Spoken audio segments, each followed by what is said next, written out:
അപ്പോൾ അതുകൊണ്ട് തന്നെ ആ ഒരു വാത്സല്യവും ആ ഒരു സ്നേഹവും ആ ഒരു കരുതലും തൃക്കരിപ്പൂരിലുണ്ടായിരുന്നു. വലിയ പിന്തുണയും ഞാൻ നേരത്തെ പറഞ്ഞില്ല, എൻ്റെ ജീവിതത്തിലെ ഏറ്റവും പ്രധാനപ്പെട്ട ഘട്ടത്തിൽ നൽകിയിട്ടുള്ള പിന്തുണയും കരുതലും ഉണ്ട്. അതിൻ്റെ ഇനിയിപ്പോൾ എനിക്ക് ജീവിതാവസാനം വരാൻ നന്ദിയും കടപ്പാടുണ്ട്. ഈ മാത്തിക്കുഴ നടത്തിയ പരാമർശം അത് ലീഗിൽ വലിയ അതൃപ്തി ഉണ്ടാക്കിയിട്ട് ലീഗ് കോൺഗ്രസിന്റെ ആഭ്യന്തര കാര്യങ്ങളിൽ ഇടപെടുന്നുണ്ട്. അപ്പോൾ താങ്കൾ ലീഗിന് വലിയ പിന്തുണ നേടിയ ഒരാളാണ്. അപ്പോൾ ആ പരാമർശം അനവസരത്തിലായോ? നോക്കൂ, ഞാൻ ഈ കാര്യത്തിൽ ഇതൊരു ജനാധിപത്യ രാജ്യമാണ്. സ്വാഭാവികമായിട്ടും ഇത്തരം വിഷയങ്ങൾ ഉണ്ടാകുമ്പോൾ ചില ആളുകൾ ചില കാര്യങ്ങൾ പറയുമ്പോൾ നിങ്ങളതിനെ അരികും ഒക്കെ കട്ട് ചെയ്തെടുത്ത് വക്രീകരിച്ചുകൊണ്ട് നിങ്ങൾക്ക് താല്പര്യം പുറത്ത് വിടും. എന്നിട്ട് അത് കാണുന്ന ആളുകൾക്ക് ചിലപ്പോൾ വിഷമം ഉണ്ടാവും. ഇതൊക്കെ സ്വാഭാവികമാണ്. ഇതൊക്കെ ഞാൻ കുറേ കാലം അനുഭവിച്ചിട്ടുള്ള കാര്യമാണ്. നമ്മൾ ചെറിയൊരു കാര്യം പറയും, നമ്മളൊരു കാര്യം പറയും, ചിലപ്പോൾ ഞാൻ വേറൊരാളെ കോട്ട് ചെയ്ത് പറഞ്ഞായിരിക്കും, പക്ഷേ പുറത്ത് വരുന്ന എന്തായിരിക്കും, ഞാനത് പറഞ്ഞു വന്നായിരിക്കും. ഇതൊക്കെ എന്താണ് പറഞ്ഞത് എന്ന് സംബന്ധിച്ച് പൂർണ്ണമായിട്ടും മനസ്സിലാക്കാതെ സംബന്ധിച്ച് അഭിപ്രായം പറഞ്ഞ് ശരിയല്ല. എന്നെ സംബന്ധിച്ചോളം, വ്യക്തിപരമായിട്ട് എന്നെ സംബന്ധിച്ചോളം, എന്നെ ചേർത്ത് നിർത്തിയിട്ടുള്ള ഒരു കുടുംബം എന്നുള്ള നിലയ്ക്ക് എനിക്ക് വലിയ കടപ്പാടും നന്ദിയും ഉള്ളതാണ്. അത് നേരിട്ട് വരേണ്ടത് എൻ്റെ ബാധ്യതയാണ്. ഇപ്പം ഇന്ന് രാവിലെ മുതലുള്ള ഏറ്റവും വലിയ പ്രധാന ചർച്ചയാണ് AICC നിരീക്ഷണമായിട്ടുള്ള മുഗൾ വാസ്തുവിന്റെ കയ്യിലൊരു ചിത്രമാണ്. ആ ചിത്രത്തിൽ സന്ദീപ് വാര്യർ KC വേണുഗോപാലിനെ പിന്തുണയ്ക്കുന്നു എന്നതാണ് ചിത്രത്തിലുള്ളത്. അതിൽ അങ്ങനെ എഴുതിയിട്ടുണ്ട്. KCയുടെ താങ്കളുടെ പേരിന്റെ നേരെ KCയുടെ പേര് എഴുതിയിരിക്കുന്നത്. ആ ചിത്രം പുറത്തു വന്നിട്ടുണ്ട്. എല്ലാ ജനാധിപത്യ രാഷ്ട്രീയ പാർട്ടികളിലും ഒരു ഇന്റേണൽ ഡെമോക്രസി ഉണ്ട്. ഒരു ആഭ്യന്തര ജനാധിപത്യം ഉണ്ടായിരിക്കണം. അപ്പോൾ ദൗർഭാഗ്യവശാൽ അത് ഇല്ലാത്ത രണ്ട് പ്രസ്ഥാനങ്ങളാണ് CPM ഉം BJPയും.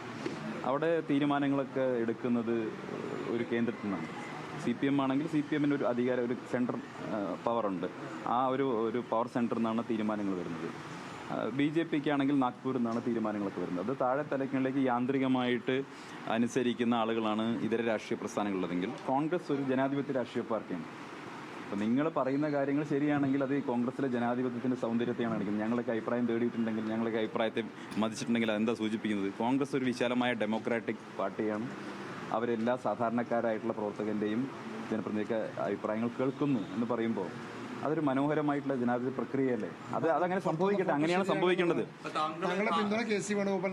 ഞാനതൊന്നും പറഞ്ഞില്ലല്ലോ. ഒരു കോൺഗ്രസിന്റെ ആഭ്യന്തര കാര്യം, കോൺഗ്രസിനകത്ത് ഒരു പൊളിറ്റിക്കൽ പാർട്ടിക്ക് കാണുന്ന ആഭ്യന്തര കാര്യമാണ്. അവിടെ വന്നൊരു ഇന്റേണൽ എക്സസൈസാണ്.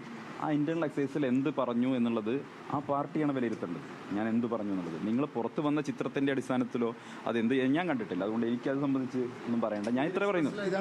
അല്ല, ആ ചിത്രത്തിൽ എന്താണ് എഴുതിയതെന്നോ അതൊന്നും ഞാൻ പറയുന്നില്ല. ഞാൻ ഇത്രേ പറയുന്നു. ഞാൻ പറയട്ടെ, ഞാൻ ഇത് പറയുന്നു. അതൊരു ഞാൻ പറയുന്നത് നിങ്ങൾ ആ പുറത്ത് വന്ന ചിത്രത്തിന്റെ വസ്തു എന്താണെന്ന് വെച്ചാൽ ഞാൻ പറയുന്നില്ല. എനിക്ക് ഇത്രയേ പറയാനുള്ളൂ. കോൺഗ്രസ് എന്ന് പറയുന്ന ഒരു ജനാധിപത്യ പാർട്ടിയിൽ ഇത്തരമൊരു എക്സസൈസ് നടക്കുന്നു എന്നുള്ളത്, ഒരു ജനാധിപത്യപരമായിട്ടുള്ള പ്രക്രിയ നടക്കുന്നു എന്നുള്ളതിനെ നിങ്ങളൊക്കെ അഭിനന്ദിക്കുകയാണ് വേണ്ടത്. ഇത് അതല്ലെങ്കിൽ എന്താ പറയുക, ഏതെങ്കിലും ജനാധിപത്യ പാർട്ടിയായി മാറുക. ഈ തെരുവിലിറങ്ങി ഇഷ്ടപ്പെട്ട നേതാക്കൾക്ക് വേണ്ടി പ്രകടനം നടത്തുന്നതും അതിന്റെ പരിധിയിൽ വരും. എല്ലാം പാർട്ട് ഓഫ് ഡെമോക്രസി, അതൊക്കെ പാർട്ട് ഓഫ് ദ ഗെയിം. അതെല്ലാം നടക്കും, അതൊക്കെ അങ്ങനെ നടക്കട്ടെ. ഞാൻ ചോദിക്കട്ടെ, വോട്ടർമാർക്കടക്കം വോട്ട് ചെയ്യേണ്ടിരുന്നില്ല എന്ന് പറയുന്ന അവസ്ഥയിലേക്ക് കാര്യങ്ങൾ എത്തിയോ? ഒരിക്കലുമില്ല. ഞാൻ ചോദിക്കട്ടെ, ഇതൊന്നുമില്ലാതെ ഈ MLA മാരുടെ ഒന്നും അഭിപ്രായം ചോദിക്കാതെ ഉള്ളൊരു തീരുമാനം ആണ് വരുന്നതെങ്കിൽ അതല്ലേ സത്യത്തിൽ തെറ്റായിട്ടുള്ള കാര്യം? ഇത് എല്ലാവരും അഭിപ്രായം കേൾക്കുക എന്നുള്ളത് ഒരു വേണമെങ്കിൽ പാർട്ടിക്ക് വേഗപക്ഷ്യമായിട്ടൊരു നിലപാട് സ്വീകരിക്കാൻ കഴിയുന്ന സാഹചര്യത്തിൽ അത് ചെയ്യുക. അത് എല്ലാവരും അഭിപ്രായം കേൾക്കുക എന്ന് പറഞ്ഞാൽ ജനാധിപത്യത്തിന് സൗന്ദര്യം. അതിൽ മറ്റുള്ളവർക്കും അഭിപ്രായം പറയാൻ വിവിധ സ്റ്റേക്ക് ഹോൾഡേഴ്സ് ഉണ്ടാവും. വോട്ട് ചെയ്ത ജനങ്ങളടക്കമുള്ള സ്റ്റേക്ക് ഹോൾഡേഴ്സ്, അവർക്കൊക്കെ അഭിപ്രായം പറയാൻ ഇന്ത്യ മഹാരാജ്യമല്ലേ? ഈ കോൺഗ്രസ് നേടിക്കൊടുത്ത ജനാധിപത്യ അവകാശങ്ങളല്ലേ ഇവിടെയുള്ളത്?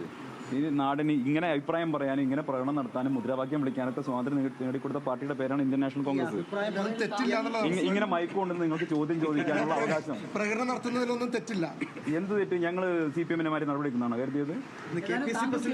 ഞങ്ങളുടെ തൃക്കരിപ്പൂർ മണ്ഡലത്തിൽ നീലേശ്വരം എന്ന് പറഞ്ഞ സ്ഥലത്ത് ഒരു ഓട്ടോറിക്ഷ സ്റ്റാൻഡ് ഉണ്ട്. VS സ്റ്റാൻഡ് എന്നാണ് അതിന്റെ പേര്. ഓർമ്മയുണ്ടോ? പണ്ട് കേരളത്തിലുണ്ടായ പുകലൊന്നും ആരും മറന്നിട്ടില്ലല്ലോ. ആ പ്രശ്നമൊന്നും കോൺഗ്രസിലില്ല. KPC പ്രസിഡന്റ് പറഞ്ഞത് ഈ പറഞ്ഞ ജനാധിപത്യപരമായിട്ട് സംസാരിക്കും കോൺഗ്രസ് മുമ്പ് നടന്നിട്ടുണ്ട്. പക്ഷേ ഈ കരിയോല ഒഴിപ്പ്, ഈ ഫ്ലെക്സ് ഒട്ടിപ്പ് ഇങ്ങനെ നടക്കുന്നത് പുള്ളിക്ക് വിഷമമുണ്ടെന്നാണ് പുള്ളി പറഞ്ഞേക്കുന്നത് രാവിലെ. ഞാൻ പറഞ്ഞല്ലോ, ഈ ജനാധിപത്യത്തിന്റെ ഭാഗമായിട്ട് നടക്കുന്ന മനോഹരമായിട്ടുള്ള സംവാദങ്ങളും പ്രകടനങ്ങളും ഒക്കെ ആശാസ്യകരമാണ്. പക്ഷെ അനാരോഗ്യകരമായിട്ടുള്ള പ്രവണതകളിലേക്ക് പോകരുതെന്നായിരിക്കും അദ്ദേഹം ഉദ്ദേശിച്ചത്. ഞാൻ കണ്ടിട്ടില്ല അദ്ദേഹം എന്താ പറഞ്ഞത്. മണ്ഡലത്തിൽ മുസ്ലിം ലീഗിന്റെ ഉൾപ്പെടെ പിന്തുണയുണ്ടായ വിജയത്തിൽ എന്ന് പറയുന്നത് പൊസിഷനാണല്ലോ സ്വാഭാവികമായിട്ട് ഈ ചർച്ചയിൽ പിന്തുണക്കുന്നത്. താങ്കളുടെ പേര് KC-യുടെ ടിക്ക് കൊണ്ടിട്ടുണ്ട്. അല്ല ഞാൻ നോക്കട്ടെ, അതെനിക്കറിയില്ല. ലീഗ് എന്ത് നിലപാടെത്തും സംബന്ധിച്ച് എനിക്കറിയില്ല. ഞാൻ പറയട്ടെ, ലീഗ് എന്ത് നിലപാടെത്തും എന്നുള്ളത് എനിക്കറിയില്ല.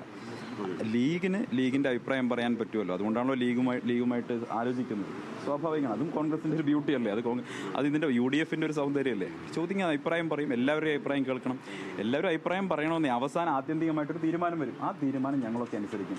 ശ്രീ രാഹുൽ ഗാന്ധിയും കോൺഗ്രസ് നേതൃത്വവും ഇവിടെ പാണക്കാട് കൊടപ്പനക്കൽ തറവാടുന്ന സയ്യിദ് സാദിഖ് അലി ശിഹാബ് തങ്ങൾ എടുക്കുന്ന തീരുമാനം UDF-ൻ്റെ പ്രവർത്തകർ 100% അംഗീകരിക്കും. അതിലൊരു സംശയം ഒരാൾക്കും വേണ്ട. ഇപ്പോൾ ആരെങ്കിലുമൊക്കെ വെള്ളം അടുപ്പത്ത് വെച്ചിട്ടുണ്ടെങ്കിൽ അതൊക്കെ വാങ്ങി വെക്കുന്നതാണ് നല്ലത്. ഒറ്റ കാര്യം, മുന്നണിയായിട്ടാണ് UDF ഇലക്ഷൻ നേരിട്ടത്. അപ്പോൾ മുഖ്യമന്ത്രി എന്ന് പറയുമ്പോൾ എല്ലാ പാർട്ടികളുടെയും കൂടിയാണല്ലോ. അപ്പോൾ അതിൽ അഭിപ്രായം പറയുന്നതിൽ ഘടകകക്ഷികൾക്ക് അഭിപ്രായം പറയുന്നതിൽ പ്രശ്നമുണ്ടോ? കോൺഗ്രസിന്റെ ആഭ്യന്തരകാര്യം മാത്രമാണ് മുഖ്യമന്ത്രി. അല്ല, അതൊരു പ്രോസസ്സാണ്. അത് കുറച്ച് നിങ്ങൾ ചോദിക്കുന്ന പോലെ ഈസി ആയിട്ട് പറയേണ്ട കാര്യമല്ല. അതൊരു പ്രോസസ്സാണ്. അതിൽ പല തലങ്ങളുണ്ടായിരിക്കുമല്ലോ. ഞാനൊരു പൊളിറ്റിക്കൽ സ്റ്റുഡൻ്റ് എന്ന രീതിയിൽ പറയാം. കോൺഗ്രസിൻ്റെ MLA-മാരുടെ അഭിപ്രായം സ്വാഭാവികമായിട്ടും നിർണായകമാണ്. ഒപ്പം സ്വാഭാവികമായിട്ടും സഖ്യകക്ഷികളുടെ അഭിപ്രായം ഹൈക്കമാൻഡ് തന്നെ കേട്ടിട്ടുണ്ടല്ലോ. അതിൻ്റെ അർത്ഥം എന്താ? അപ്പോൾ അത് സ്വാഭാവികമാണ്. അവരുടെ അഭിപ്രായം സ്വാഭാവികമായിട്ട് എല്ലാവരുടെയും അഭിപ്രായം കേൾക്കും. അതിപ്പോൾ നിങ്ങളെ അഭിപ്രായം പറഞ്ഞാലും കേൾക്കും.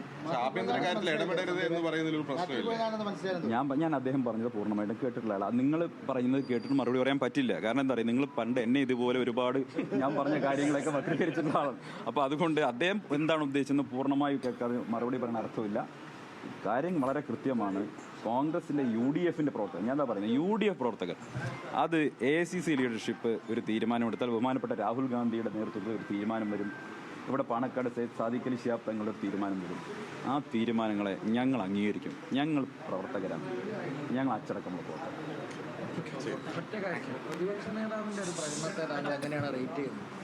അല്ല, കേരളത്തിൽ ഇനിയിപ്പോൾ പ്രതിപക്ഷ നേതാവ് ആരാ? അതാ എനിക്കറിയേണ്ടത്. പ്രതിപക്ഷ നേതാവ് ആരാ കേരളത്തിൽ? നിങ്ങൾ അതാരും ചോദിക്കുന്നില്ലല്ലോ. കേരളത്തിലൊരു മുഖ്യമന്ത്രി ഉണ്ടായിരുന്നല്ലോ. വൈകിട്ട് 5 മണി മുതൽ പത്രസമ്മേളനം നടത്തിയിരുന്നു. നിങ്ങളുടെ പ്രധാനപ്പെട്ട പ്രൈം ടൈമിൽ മുഴുവൻ പത്രസമ്മേളനം നടത്തി അല്ലേ. മഴ പെയ്ത് കഴിഞ്ഞാൽ കുട ചൂടണം, അതുപോലെ തന്നെ കറണ്ട് പോയി കഴിഞ്ഞാൽ മെഴുതിരി കൊളുത്തണം എന്നൊക്കെ ഉപദേശിച്ചിരുന്ന മുഖ്യമന്ത്രി ഉണ്ടല്ലോ. അതേ എവിടെയാ ഇപ്പോൾ കാവൽ മുഖ്യമന്ത്രി? അതേ നിങ്ങളെ കാണുന്നുണ്ടോ? അഭിപ്രായം പറയുന്നുണ്ടോ? ഈ പരാജയത്തെ സംബന്ധിച്ച് ഫേസ്ബുക്കിൽ ഒരു പോസ്റ്റ് ഇട്ട് മുങ്ങിയതല്ലേ. എന്താ മറുപടി പറയാത്തത്? അതല്ലേ നിങ്ങൾ ചർച്ച ചെയ്യേണ്ടത്? 10 വർഷം ഭരിച്ച ഒരാൾ, കേരളം ഭരിച്ച ഒരാൾ, CPM-ൻ്റെ ഏറ്റവും പ്രധാനപ്പെട്ട ശക്തി കേന്ദ്രത്തിൽ എങ്ങനെയാണ് ജയിച്ചത്? കഷ്ടപ്പെട്ടല്ലേ. വാരണാസിയിൽ നരേന്ദ്രമോദി എന്താണോ അനുഭവിച്ചത് അതിൻ്റെ ഒരു തുടർച്ചയല്ലേ ധർമ്മടത്ത് കണ്ടത്. വാരണാസിയും ധർമ്മടവും ഒരുപോലെയാണ് അല്ലേ. വാരണാസിയിൽ നരേന്ദ്രമോദിക്ക് ജനങ്ങൾ കൊടുത്തൊരു മെസ്സേജ് ഉണ്ട്. എത്ര വലിയ ഏകഛത്രാധിപതിയാണെങ്കിലും ആത്യന്തികമായി ജനാധിപത്യത്തിന് ജനങ്ങളാണ് ഏറ്റവും പ്രധാനപ്പെട്ടതെന്നൊരു മെസ്സേജ് കൊടുത്തിട്ടുണ്ട്.